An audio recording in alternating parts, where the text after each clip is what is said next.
Welcome in, everyone, to the Harbor Cove podcast. We're starting a new series called A Change of Heart, where we're talking to real people from our community who've had Jesus show up in their life and change their heart from one state of being to something better. And today we are chatting with Pattie Fisher. Pattie and I go way back to 2008, I believe. Mm-hmm. I was a youth pastor at a church in California. I got to be a youth pastor to your two sons. Really enjoyed our friendship over the years. We moved out to Gig Harbor, Washington, and you followed us a couple years later. And so I've always looked up to you as a great woman of faith. She's taught me a lot of stuff about listening to the Spirit and growing in every phase of life. And so I'm excited to have you here and to share your story. Thank you. It's nice to be here. Well, Pattie, we'll start with the obvious stuff. First of all, we already got your name, Pattie Fisher, but tell us about your family a little bit. My husband, Rand, and I have two sons who are twins, and they are 30, and one is married and lives down in L.A., and the other one is in New York City studying for his PhD. Very nice. They're 30 already? Yes, they are 30 already. Yes. That's right about my age. Yeah. So tell us about how you originally got connected to Harbor Covenant Church. How this become your church family? Well, we came to Gig Harbor about 2 years after Matt and Carrie came here, and Matt was the youth pastor at our church in California, and Rand and I worked on the youth ministries with Matt for all the years he was there. When we got here, Matt calls me and says, I would like to invite you to Harbor Cove. I don't want to expect that you go to my church again, but I want to invite you. So we came the very first week and we never left. Wow. Nailed it. So in case you were wondering, that's how to invite people into our church community. That's right. Them to move. Bring up. Just get your friends and family to move with you and There you change go. churches. That's great, too, because you know our kids, and Yes. they're really excited to have you up here. And Yes. it's just been great. We're going to talk a little bit about your change of heart. But before that, I would love to get to know also about your faith growing up. How did you come to know Jesus? You want to tell us a little bit about that? I grew up in a middle-class family with two parents, and I had a mom who stayed home, and my dad worked, and he had a Rexall drug, if you remember those. Do not remember those. Okay, you're Nope. too young. Yep. And we went to church religiously, and I mean that religiously. Yeah. So we went every single Sunday, but we never talked about Jesus or anything we learned at church at home. It was never discussed once we got home. It was all ritual. We had to go because of the guilt my father felt growing up. And that was passed to us. So we went every single Sunday.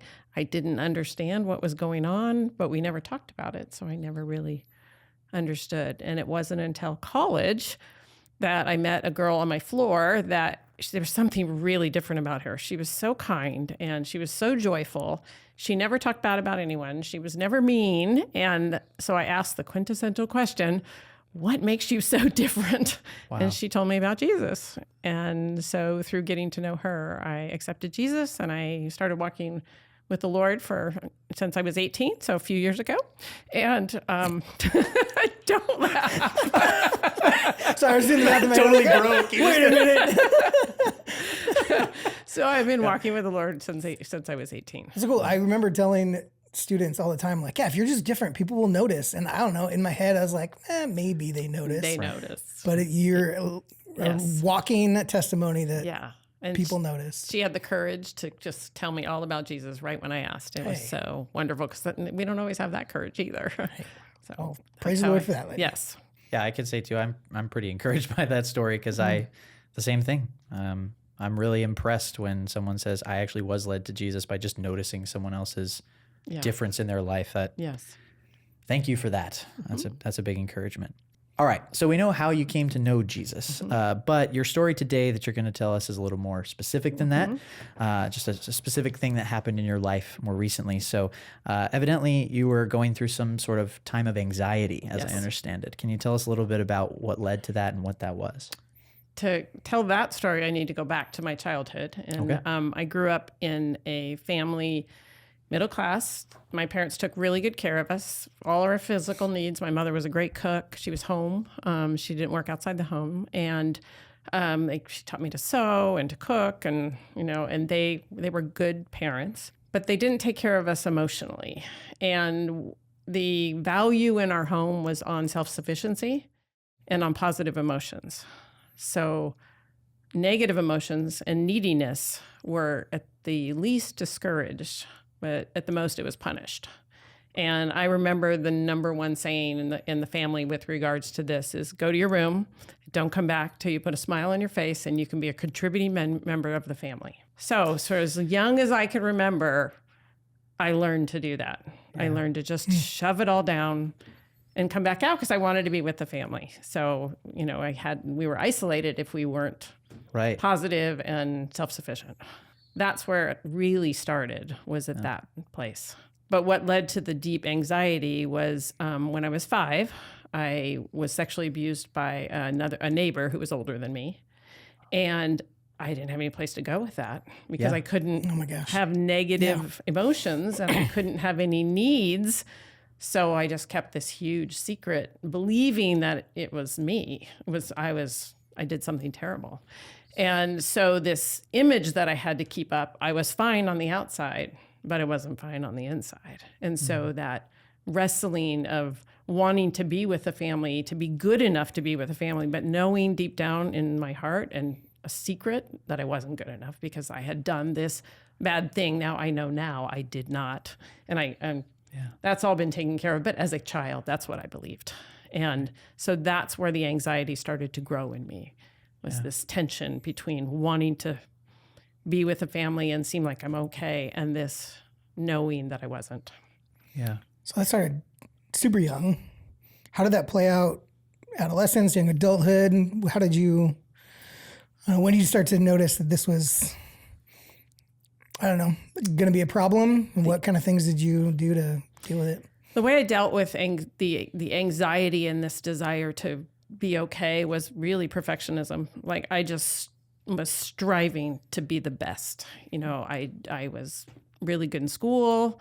I would always try to do everything to as well as I could in order to be accepted. And all the time, this secret inside of me thinking I'm not worthy of it. So I was always anxious as a child, but I never showed.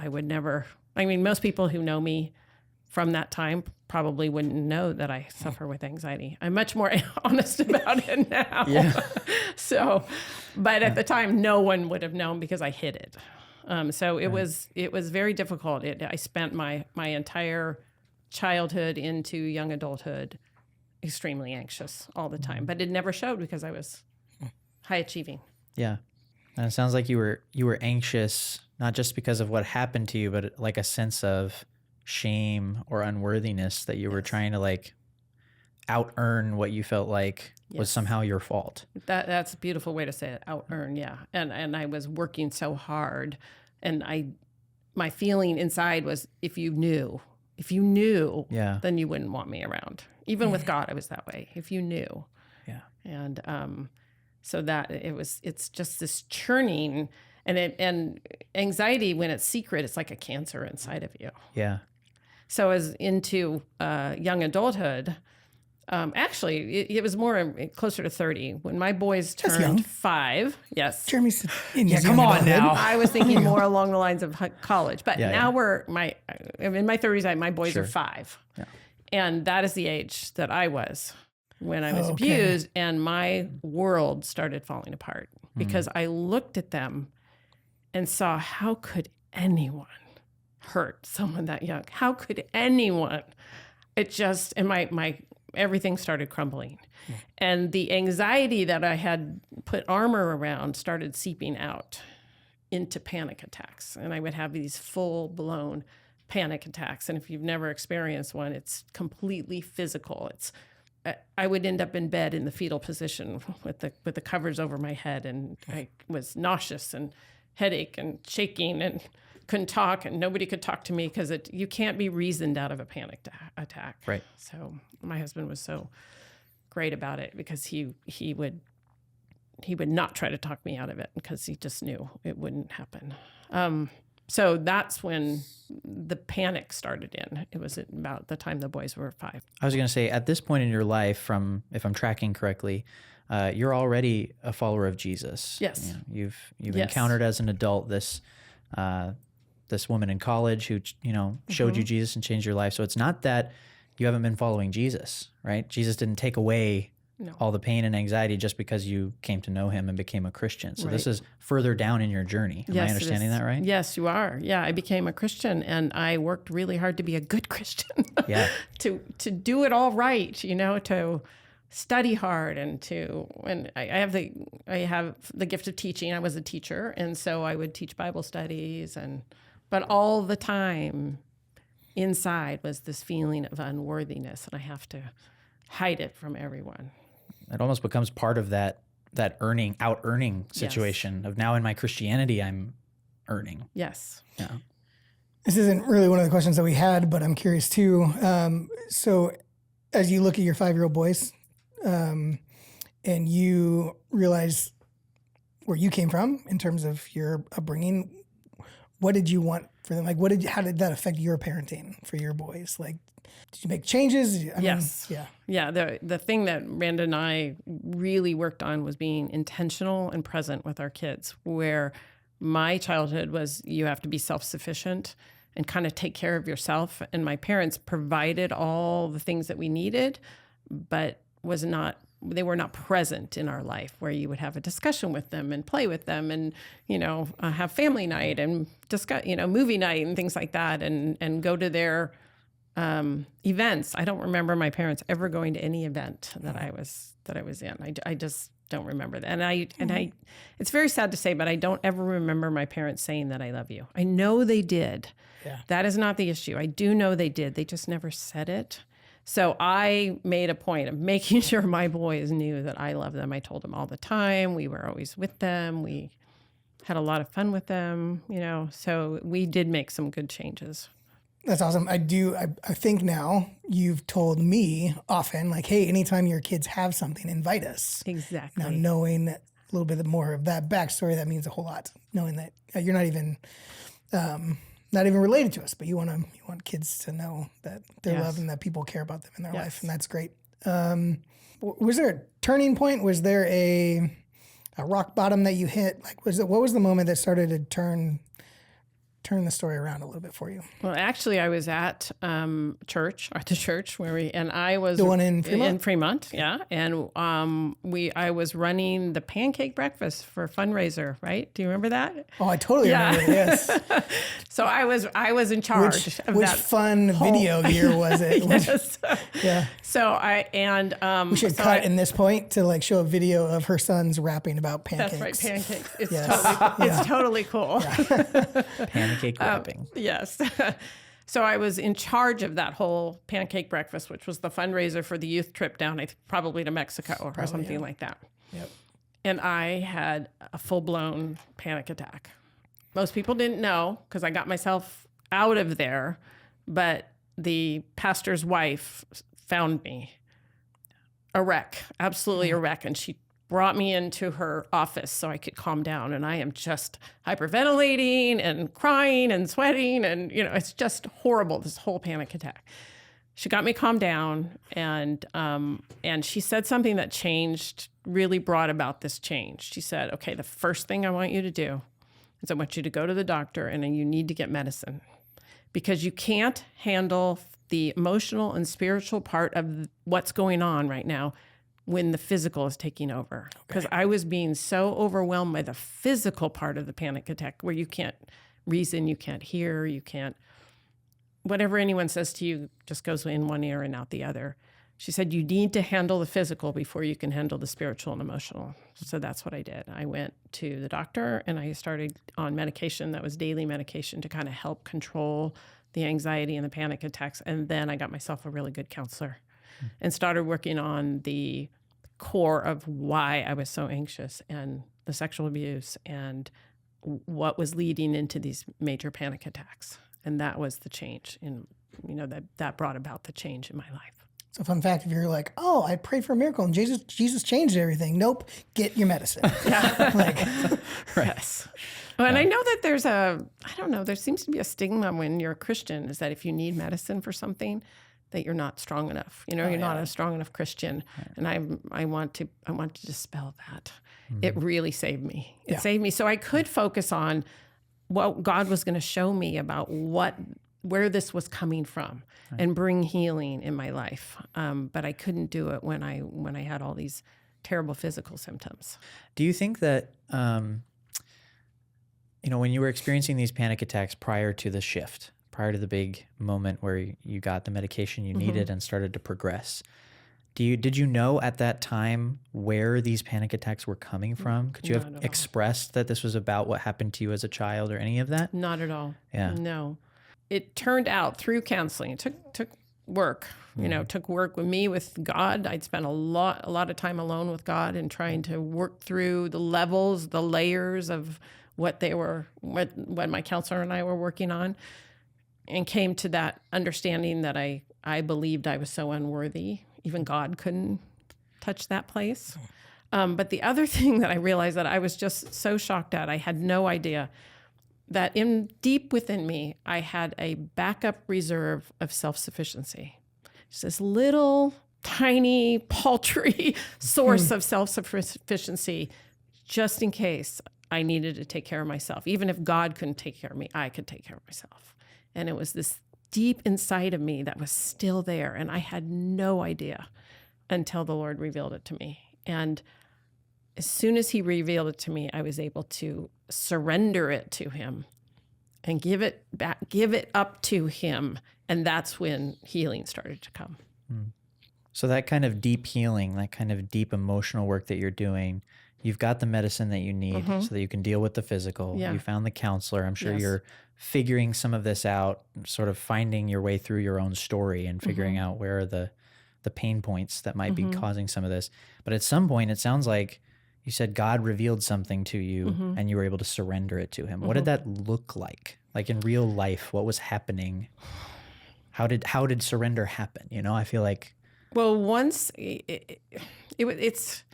felt like there was this, it's very hard to explain. It felt like this dead place inside of me. Just like there's just this core of nothingness or deadness or something in me. And I was just seeking God on what is that? What is going on in there? And it was through reading something. I actually misread it. And I wish I had brought that with me to read what it actually says, but I read it as a core of self-sufficiency, a backup reserve of self-sufficiency. It didn't actually say that. It said something along those lines. That's what I heard. That's what I saw on the page. And I went, oh my gosh, that's it. And I just knew that I knew that I knew. That's what I was doing. I was holding on to, I have to take care of myself. I'm not worthy. I'm not able. And the anxiety was still there because of, from my childhood, I knew I wasn't worthy. I knew I wasn't able, but I was going to show you that I could. And that was still at the core of me. So I just essentially surrendered it to God. I don't want this anymore. I can't, but you can. Yeah. And I don't know if that answers your question. That's a hard one. Yeah, I think it does. I mean, I'm sorry if it seemed abstract or something, but I just feel like in my own life and in other people's lives, when you talk about surrendering to God, it's like, how do I do that? Yeah. Like what does that moment look like? And that was really helpful for you to explain how you came to the knowledge of the sort of revelation from God of what's going on inside of you and the sort of things you said to God. I don't know if you said them out loud or just in your head. I'm a journaler. Yeah, I do. Them? Yeah, I journal them. Sorry, it's all in writing. And I just basically said that I surrender this reservoir of backup self-sufficiency. I surrender it to you, Lord. I don't want it anymore. Yeah. And I'm going to trust you with what's coming next. Wow. I'm glad you asked that question. The how. Oftentimes I think of it as like, what change did you make? Or what mentality did you, what kind of change, mentally, physically, whatever. Are there any other changes that you made moving out of this? Yes. The biggest thing is that anxiety grows into panic attacks when it's kept secret. And that's what I had done my whole life because I couldn't tell anyone. I couldn't talk about it.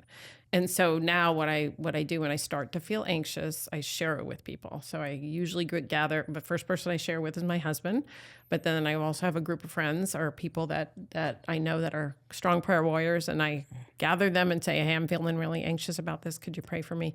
And then I also really go to God with this, and I just say, okay, this is where I'm feeling anxious. This is why I'm feeling anxious. I'm just going to let you have it, Lord. I'm going to surrender it to you because I trust you. And saying those words in writing or out loud, or there just comes a peace. I was going to say, do you feel like a peace instantly? Does it take some time, or does it at least position you out of this feeling? Sometimes it just takes prayer and then just giving it over and the peace comes. And sometimes it takes moment by moment by moment, a breath prayer of surrender. And my favorite breath prayer of surrender is, God, I fear you more than man or circumstance. And the fearing God is the honor of God, not the fear of, being afraid, right? Lord, I fear you more than man or circumstance. And sometimes I can say that once and it will go away and I'm fine and I have peace. And sometimes I have to say moment by moment, minute by minute, and just say it over and over and over again, and out loud at times, and claim it and write it. And it just depends on how bad the anxiety is. So sometimes it's a moment of deliverance, and sometimes it's a moment by moment, constant, just like commitment to just pray it over and over. Yeah. You mentioned the practice of breath prayer there. Yes. I'm sure there's lots of people listening who don't know what that is, or, so tell us a little bit about what breath prayer means to you and how you use that in your journey. A breath prayer is to breathe in and say one statement of truth, and to breathe out and say another. So another one for anxiety is, Lord, I can't, but you can. Lord, I can't, but you can. So you're saying as part of your breath, Lord, I fear you, not man or circumstance. Lord, I fear you, not man or circumstance. So as you breathe, you're saying these prayers. And sometimes when panic or anxiety is bad, that's all you can do. And but it's just a way of continually giving over, continually surrendering, and not allowing the enemy in there and believing what he's telling me. You can't. Oh, yeah, right, I can't. Right. I'd be interested if the breathing prayer physiologically does stuff in those moments too. I don't know. I mean, because oftentimes you're like, hey, stop and take a breath. Yes. But it's so much more than stopping and taking a breath. But yes. But you are stopping and taking many breaths. So I wonder. When you're anxious, you breathe shallow. And so, yes, I hadn't even thought about it like that, that you are breathing more deeply when you're using a breath prayer. And anxiety, you breathe a lot more shallow. I'm praise God, I haven't had a panic attack in years. I am off daily meds now. Okay. I do have medicine that's in the moment, like I'm feeling anxious and it's in the moment, and I occasionally use that. Mostly if I'm anxious at night because I can't sleep, but it's very few and far between. It's a real victory for me. Yeah. I was laughing as we were coming up, and I say, here I am talking about anxiety, and this whole scene is making me anxious. I can't, Lord, but you can. I'm not afraid of the microphone. Yeah. I think one of the things that's, I don't know, it might just be me, but I suspect it'll help a lot of people, is to hear that on the one hand, you did ultimately get enough surrender, enough victory, whatever, to get off of your meds. But then on the other hand, you also still have medication that helps you when you're in like a crisis. And so even now, even as you're telling a story of victory and God's work in your life, it's not as though he's not still using some of those medical or other, like, there's not shame in, it's not like you've become such a good Christian that now I don't need the medication. I did back then. Right. It's like, well, yeah, you've healed and some real things have changed, but it sounds like there's also a sense in which you don't have to be ashamed of, I've grown and sometimes I still need help. Yeah. I think that's really important to let people know, because I think there can be shame in that, especially that kind of medicine, mental health, medicine for mental health. I think that can be shameful for Christians, and I want them to know it's not. It's a wonderful tool that God has given me that allowed me to grow and learn more about myself and him and become closer to him. Yeah. Are there some, this is kind of personal, you don't have to share it if you want to, but are there moments that are big triggers for you? Like you've been walking this road long enough and you're like, okay, I know I'm going to have to do this. And there's going to be a high probability that I might start feeling some anxiousness. Or does it revolve around still your kids? Does it revolve around like where are the moments that you've at least learned to navigate and to kind of see coming? Travel is one. I have travel anxiety, and I don't allow myself not to travel because of it. So I really try to work through it, but I start to get anxious because that old feeling of I want to control the unknown. I want to control what's coming. And when you travel, especially a new place, you don't know what's going to happen. So that's a trigger for me, and I really have to work through that one. Also, issues when your kids are older, when they're adults. You don't have a say. You can't control your 30-year-old sons, right? You don't have a say anymore unless they invite you in, then you have a say. But, there are things that you want for them and that they might be struggling with something, and it can cause anxiety. So it's a constant releasing them again and again to the Lord. So we talked a lot about what the anxiety, you described that a lot.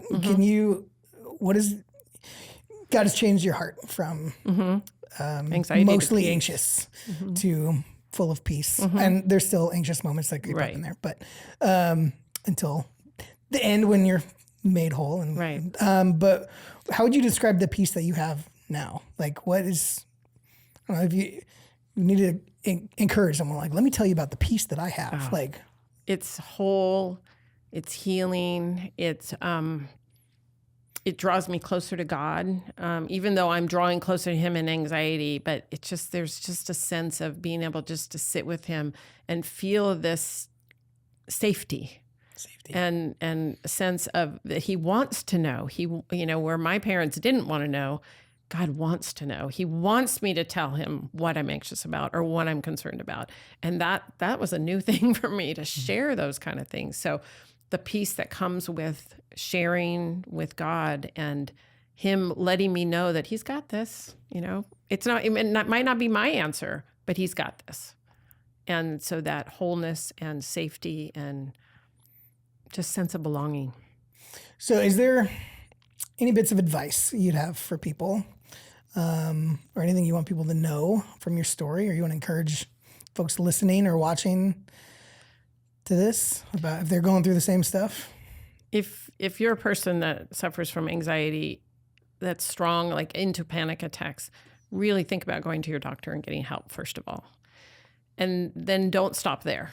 Then really seek God on the source of those panic and anxiety attacks, because there's a source there that the enemy is using to send you into those panic attacks. And if you can figure out with God that core source, then you can release that to God. And then you also know your triggers and release those to God too. Yeah. So first of all, get help.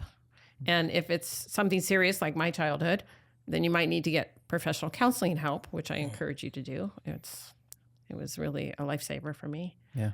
Or you have groups of friends. Share your anxiety with other people and let them pray for you. Mm-hmm. What are some things that you concretely, specifically did to explore with God? Like, where is this coming from? I mean, I know you said you were reading something and God spoke to you in such a way that you actually misread what was on the page, but God had a message for you that was different than that, right? Yeah. But what were you reading?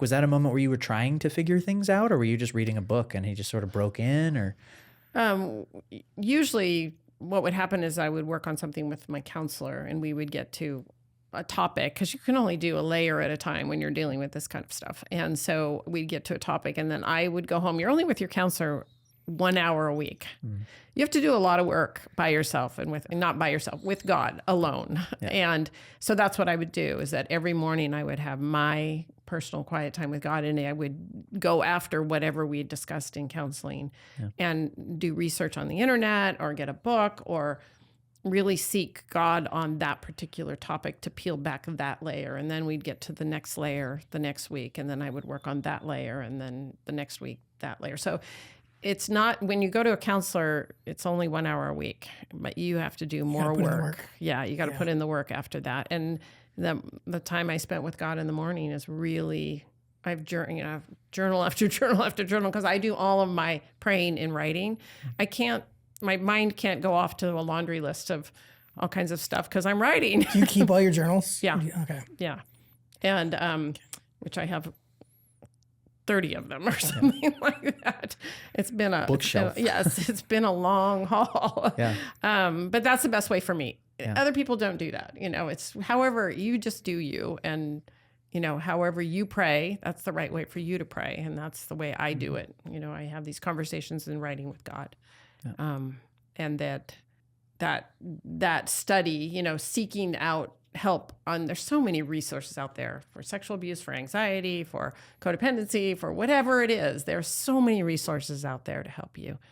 You can keep studying and get at the core of whatever is causing your anxiety. So that's your quiet time with God was so essential to your healing. But a lot of people, at least in my experience, think of quiet time as I'm going to sit down, I'm going to read the Bible, right? And I'm sure that the Bible played a part in some of your quiet time, but also you mentioned journaling, writing out your prayers. You mentioned reading books that weren't the Bible, right? And so I think it's interesting that for you, your quiet time was more expansive and more diverse than just like Bible study. So you mentioned, like I said, journaling and reading other books. Were there any other sort of practices or things you did in your quiet time that were impactful for you during that journey? Music was really helpful, so that I can't sing a note. So other people playing music is so wonderful for me. So that would be part of my worship time during my personal Bible study time would be playing music of some kind that was worshipful. So that was really helpful. And then, praying, just continually lifting up what was hard for me. And then also getting involved in ministry, so I'm out, for a while you need to be very focused on yourself. And I pulled way away, and I needed to really find some healing. That happened twice in my life, once at that initial time and then once later in life, where God brought something else in my life. But I just pulled way away. But then once that alone time was done, then you get back into ministry, because when you focus on others, you can't really wallow in the hard stuff, because other people are out there. And I found that when I shared my story, finally, there were other people who would come to me and want to know more and thank me and want to find out more about it. Lots of people struggle with anxiety and a lot of things that, yes, you're not alone in that. It's good to hear those stories. Yeah. Is there anything else you wanted to share that we didn't talk about? Well, I think I know that other. What? I think I know the other time where you retreated back there. Yes. And that's another podcast. That's another podcast. The scripture that is so powerful with this particular topic is Philippians 4, 6, and 7, which is be anxious for nothing. And if it stopped there, that wouldn't be very helpful, would it? Because I spent half my life trying not to be anxious, right? So I remember Michael one day was like, have you just tried not being anxious? I'm like, I don't think that's how it works. No, it isn't. But Paul gives you a solution to it. In everything, by prayer and petition, let your request be made known to God. Yeah. And then the response is, and the peace of God, which surpasses all understanding, will guard your heart and mind in Christ. And I have lived that. But what's amazing, and most people don't think of it, they claim Philippians 4, 6, and 7, but they don't look at what's in 5, I guess C, because it's the last sentence in Philippians 4, 5. It's God is near. And he is waiting for you to come to him with whatever's making you anxious. He wants to share it with you. And I found that out, and that changed my life. Mm-hmm.